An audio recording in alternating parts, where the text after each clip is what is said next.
Last thing I want to talk about, and then we can get out of here. T.O., I need to know what the hell is going on with your league, man. I need to know what the hell is going on with the ACC. Here's what happened over the weekend.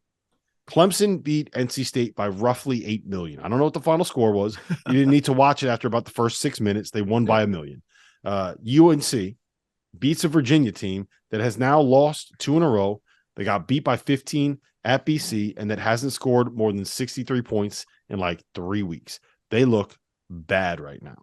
Duke looks like they might be back. They're smacking pretty good Virginia Tech teams around.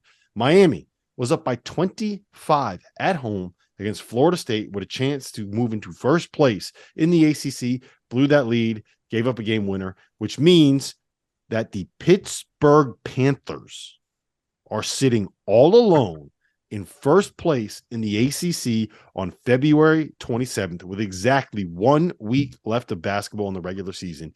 Is Jeff Capel going to go out here and win an ACC regular season title? What the hell is going on in the ACC, T.O.? Please. Yeah, I think he is. I think he is going to win a regular season title, but I think the ACC is still pretty good. Like the non-conference kills. It's the same thing as last year. The non-conference kills you. And I think the ACC is good. I just think the wrong teams are good. And that's what's hurting them as far as their outlook from a lot of people that cover college basketball. They're good. The wrong teams are good. Like North Carolina and Duke, we're still setting up promos for them. Nobody really cares all that much because Carolina has been wildly underwhelming, and Duke they're still trying to figure it out, but it's lost its cachet a little bit. So people aren't as eager to turn on the television to watch ACC basketball. The league's still good. Pitt's very good. Miami's very good. Virginia's very good. Guys, I've covered Clemson 2-3 times, and I realize I'm an alum and all that nonsense, but like they look like a tournament team whenever you watch them in person. I don't think it's really up for all that much debate. That's a tournament team. You look at them, they can score from so many different positions. In conference play, they've guarded their butt off. They look like a tournament team. The only thing that's going to kill them are the quad 4 losses, which there's only 2 of them now because South Carolina moved up. So it's like the league's good. The wrong teams are good. And that's why the biggest issue is that. Mm-hmm. They lost. They didn't figure it out until it was too late, I think. But I would not be surprised to see them get in if they got hot at the end. Fanta, do you have any take on this conference? Who's the best team in the league? Is it Miami? Yeah, the best team in this league is Miami. And Miami's won 7 of their last 8 games, and the one loss is one of the most puzzling losses you will ever see. As Matthew Cleveland. The biggest blown lead in ACC history. Unbelievable. And at halftime. Cleveland's game winner, just incredible. Now, they were without Nigel Pack, but it doesn't matter. He had lost a 25-point lead.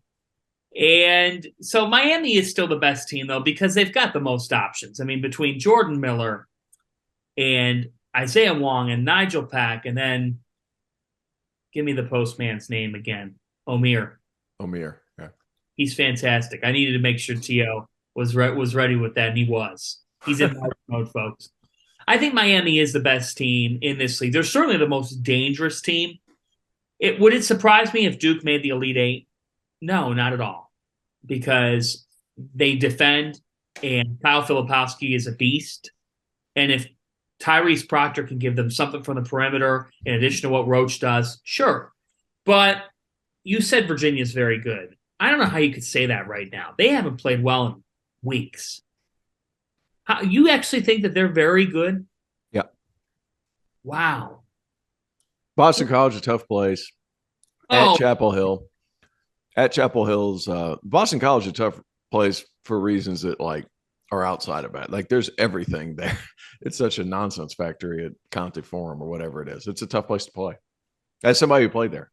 But what about it's just a it's also empty and cold. So you're in there and you're like, how am I going to get fired up to play in front of literally? Now it wasn't empty against Virginia.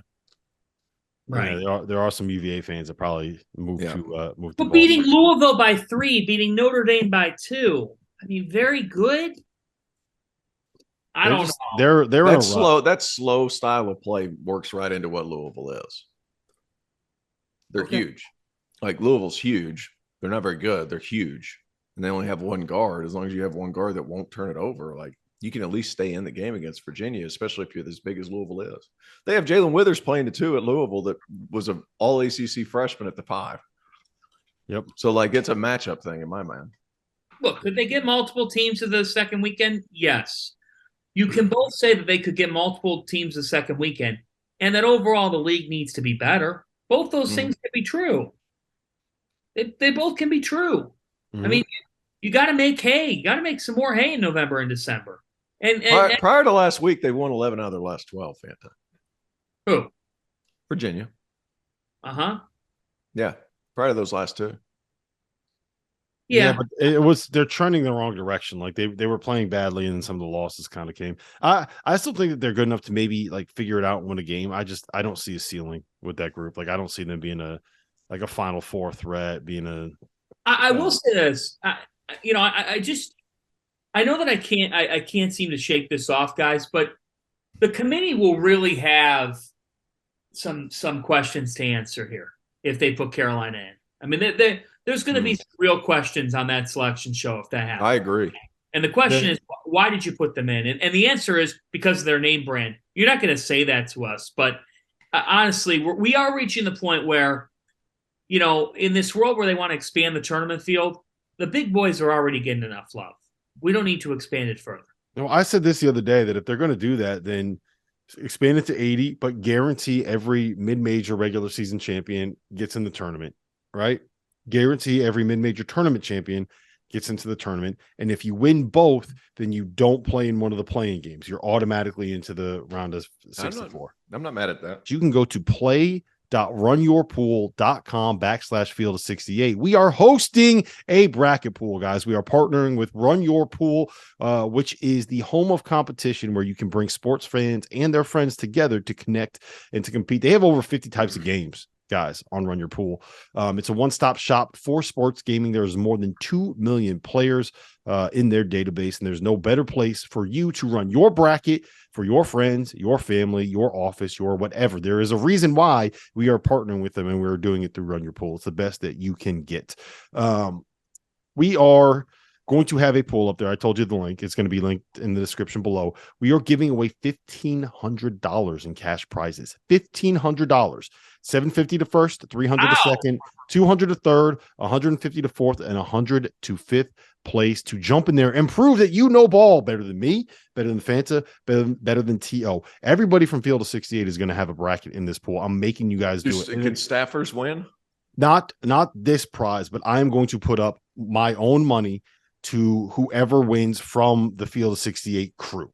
Right? So we can't have you win one of these prizes, but I will make sure that whoever wins from our crew will be getting some kind of reward. I'm so excited. I'm excited. I can't wait. Hold on. Let me finish. I got to finish the ad read. So head over to play.runyourpool.com / Field of 68. Get your picks in when the brackets are live. Remember, that will be Selection Sunday, March 12th. We also have a big Selection Sunday show coming up. We're going to promote that a little bit coming up here. Last thing I'll know, Run Your Pool. You don't just have brackets on there. You have Survivor. You have head-to-head games. You have Pick X games. You have squares. You can change the way that you do scoring. You can customize how you are going to have specific rules in your brackets. I'm not kidding when I say there's a reason we partnered with these guys. They are the best that they can do it. They are the best that are doing it currently. All right. I'm going to tell you this.